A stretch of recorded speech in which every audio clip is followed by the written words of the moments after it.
Como não conhecer a renovação carismática católica? Eu sei, esse tema é curioso, mas eu quero falar com você hoje nesse vídeo sobre esse livro chamado Um Sopro do Espírito, do Reginaldo Prandi. Os anos 90 foi um grande boom midiático e também acadêmico para a renovação carismática católica. Nesse período, nós temos diversos pesquisadores, sociólogos, historiadores, pesquisando e trabalhando, dedicando-se seus trabalhos acadêmicos sobre a renovação carismática. Temos aí TCCs de especialização, dissertações de mestrado, teses de doutorado.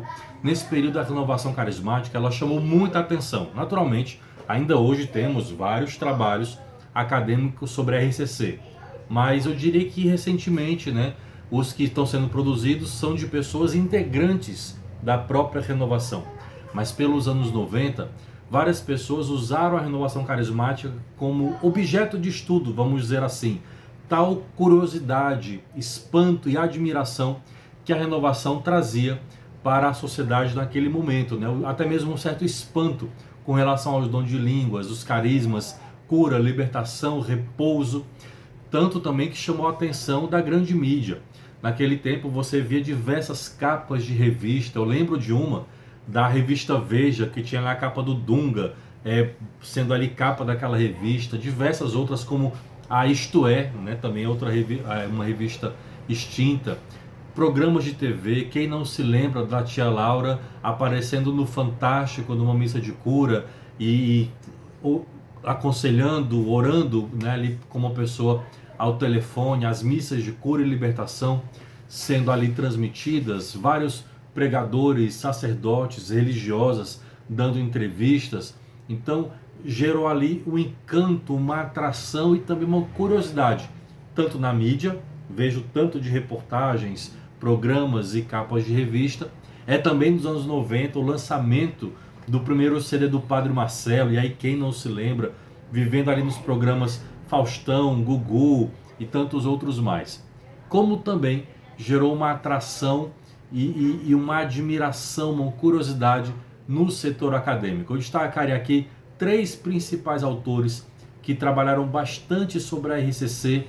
Uma é a Cecília Maris, outra é a Brenda Carranza, socióloga, e esse outro historiador, Reginaldo Prandi, que lançou esse livro em 97, Um Sopro do Espírito Santo. E eu queria dizer uma frase que parece cada vez mais ser verdadeira. Quando a renovação carismática católica não pensa e não fala sobre si mesma, outros acabaram falando e falaram coisas erradas. Falaram, vou dizer aqui, a abobrinha, vamos dizer assim.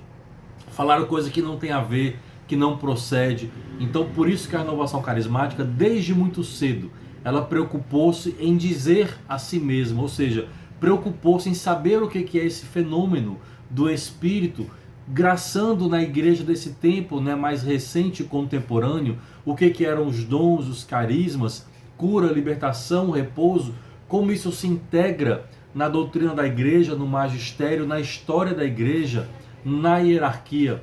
E aí fomos vendo com o tempo, sendo gerado tantos teólogos, pesquisadores, mestres, doutores.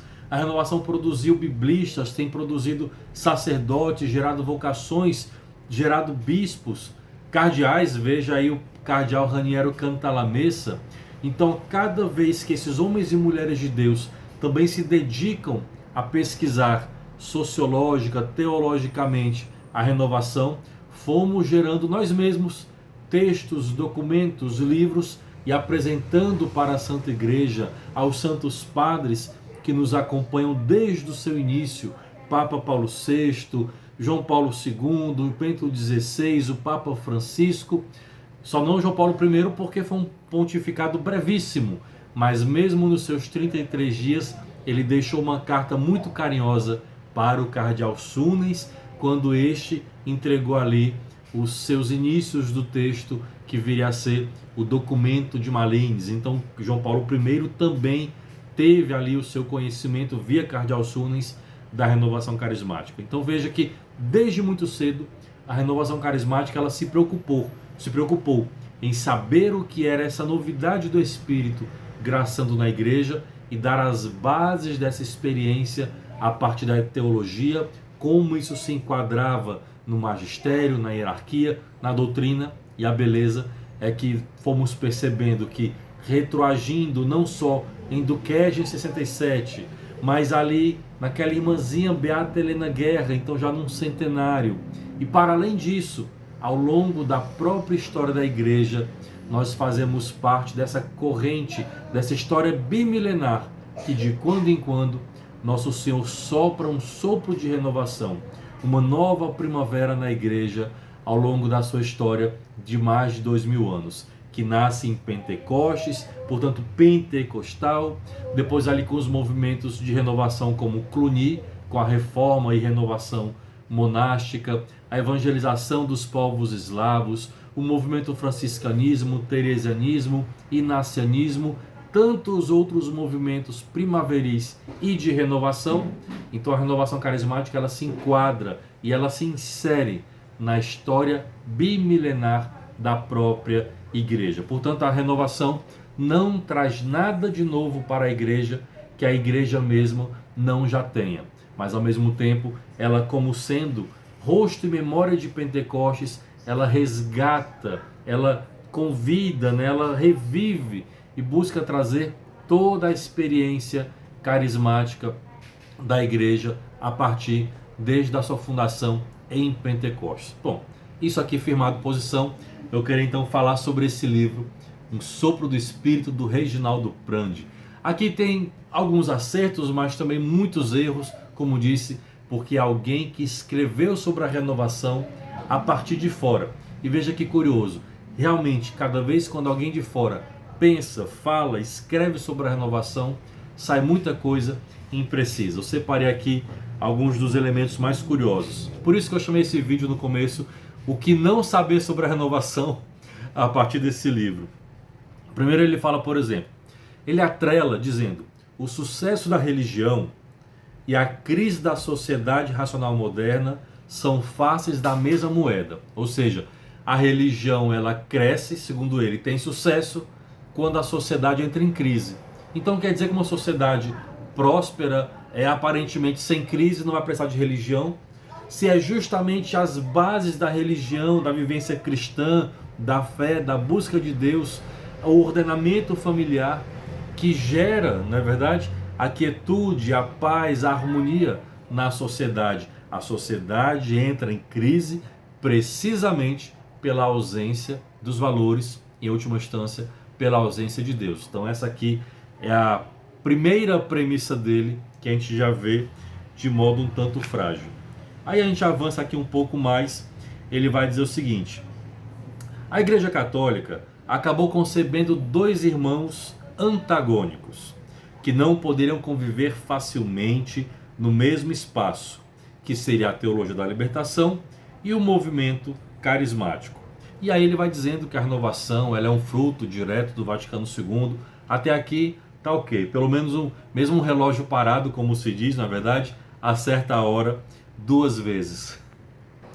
Mas uma outra coisa em que ele já começa a fazer especulações que não batem com a realidade, está aqui na página 31, quando ele vai dizer assim: muitos foram os fatores que convergiram para o fortalecimento da Igreja Popular, e vai fazendo aqui a sua análise, e diz assim: na mão contrária, vinha a RCC com todo o apoio do Vaticano, com todo o apoio da Igreja.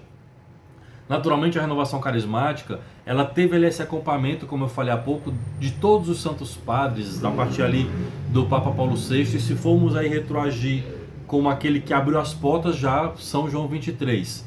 Mas ele esquece que a renovação ela enfrentou diversas dificuldades para se inserir na hierarquia, na estrutura, nas pastorais sobretudo.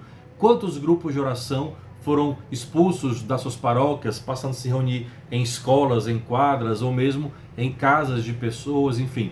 Ele parece desconsiderar essa luta inicial para a renovação se provar a sua catolicidade e paulatinamente acabou-se, né, ali se inserindo no coração da igreja. Então não foi algo tão harmônico, tão fácil, tão espontâneo como ele faz parecer aqui. E aí tem outro elemento que ele diz, que é um movimento organizado, bem nessa linha do que eu estou falando, que deveria atuar no interior das paróquias, em justa posição com a organização eclesiástica. Então, mais uma vez, ele entende que a renovação, já no seu início, ela já caminhava ali harmonicamente na integração, na harmonia, na vida paroquial. Mais uma vez, também não se faz verdade. Quantos casos nós vimos pelo Brasil e também fora do Brasil de má compreensão, né, de mau entendimento de muitos párocos, sacerdotes que acabaram não entendendo o que era a renovação e não queriam os grupos de oração dentro das suas paróquias. Aliás, eu faço aqui um adendo. Alguns anos depois, naturalmente, alguns irmãos da renovação, escritores, também sociólogos, eu destaco aqui o Ronaldo Souza, doutor em sociologia, ele faz uma análise muito interessante. Ele vê que foi até de certo modo providencial essa não absorção de imediato pela igreja, né, pela paróquia, pela vida paroquial e pastoral, absorvendo os grupos de oração, porque como a renovação estava ali nascendo, ainda se descobrindo, né, nascendo e descobrindo a sua identidade, talvez seria uma mistura e sem saber o que era a renovação, até onde ia a questão pastoral. Então, de algum modo, foi um sofrimento necessário essa certa separação para a renovação pensar a si mesma, pensar a sua identidade, e uma vez tendo a sua identidade muito bem desenhada, sabendo o seu papel na igreja, e aí sim hoje nós estamos inseridos, integrados nos trabalhos pastorais e fazendo ali a comunhão eclesial de maneira acertada, harmônica e adequada. Então, de fato, tudo é providência, mas não é o que o Reginaldo Prandi ele compreendia. Ele via a renovação carismática como uma ação articulada do Vaticano para contrapor a teologia da libertação na América Latina. Então tinha o apoio total da igreja, da hierarquia, inclusive com aporte financeiro, segundo ele. Ele fala aqui ainda na página 34.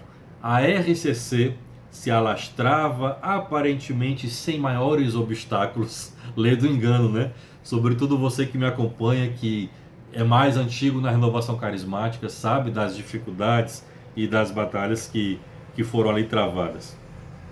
Vou destacar aqui outro ponto que eu quero conversar com vocês. Esse trecho aqui é o que mais me chamou a atenção e assim mexeu, né? Porque, como eu disse, ele entendia, segundo ele, que a renovação ela tinha um apoio estratégico, organizado do Vaticano para frear a teologia da libertação na América Latina. Ora, mais um ledo engano. A renovação carismática ela não tem sido uma estratégia humana. Ela não nasceu nos escritórios, em salas, em repartições, a partir de reuniões e fazendo ali um planejamento estratégico, tático, operacional, a visão para daqui a 5, 10, 15, 20 anos. Ela foi uma ação e tem sido uma ação totalmente espontânea e soberana do Espírito. Tanto que muitos dos pioneiros, os fundadores, os que viriam a ser fundadores de comunidade, iam ali na espontaneidade, na inspiração do Espírito e sem saber ao certo o que estava fazendo, o que era aquilo, mas era aquela certeza de que aquela moção vinha do Espírito Santo. Claro que depois vai se organizando a casa, né, os grupos de oração, as comunidades, a própria evangelização, mas ela é sempre uma ação carismática e espontânea e muitas vezes assistemática, uma ação do Espírito. Então o Reginaldo Prandi ele compreendia que era uma ação articulada, planejada do Vaticano para, né, frear a TL aqui na América Latina. Então, uma grande incompreensão desse autor sobre o que é de fato a renovação carismática e o agir do Espírito nesse tempo da igreja. E aí, para fechar com chave de ouro, ele diz o seguinte, que além do apoio da igreja, também a renovação vai ter apoio empresarial, com grandes empresas bancando, né, dando grandes aportes em dinheiro para a RCC aqui no Brasil. Não podemos, diz ele, pensar que a sustentação do movimento carismático se dê apenas pela fé. Aí vai. A RCC montou todo um esquema empresarial para garantir o cumprimento das suas metas e o seu consequente crescimento. Olha, não sei você, mas eu estou até hoje esperando esse dinheiro, viu? Então ele entendia que tinham grandes empresários poderosos financiando e bancando o crescimento da renovação carismática. Lê do engano, nada mais longe da realidade. Inclusive ele chega a citar algumas empresas que à época, segundo ele, bancavam e apoiavam financeiramente a renovação carismática. E você vai ficar surpreso quando eu disser o nome de uma delas aqui, ó. A estrutura técnica, aqui, ó. Além disso, há um apoio fundamental para o trabalho carismático no Brasil. Brennick Maia, dono das lojas C&A, investe na evangelização utilizando parte dos lucros das suas lojas. Logo a loja C&A que a gente vê hoje as propagandas, né? Gente, então assim, isso é um estímulo para que a gente cada vez mais, enquanto renovação carismática, enquanto católicos, estudemos, possamos escrever, pensar de maneira profunda, sólida, termos uma sólida e firme formação na doutrina, no magistério, no conhecimento das coisas de Deus, sobretudo, claro, na vida de oração, experiência de Deus, mas também conhecendo a história da igreja e a história da renovação carismática, que é igreja.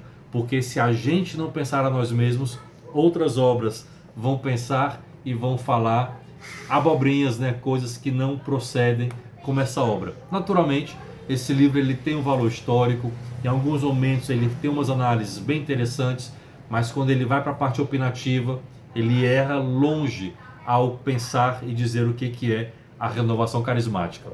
Então, mas fica aqui a dica de leitura, ela tem um valor histórico. Esse livro aqui ele é de 97, da editora da USP, Reginaldo Prandi, Um Sopro do Espírito. Me conta aqui nos comentários se você já conhecia esse livro, o que você achou desse livro, dessa leitura e desse comentário que eu fiz aqui. Grande abraço, Deus abençoe.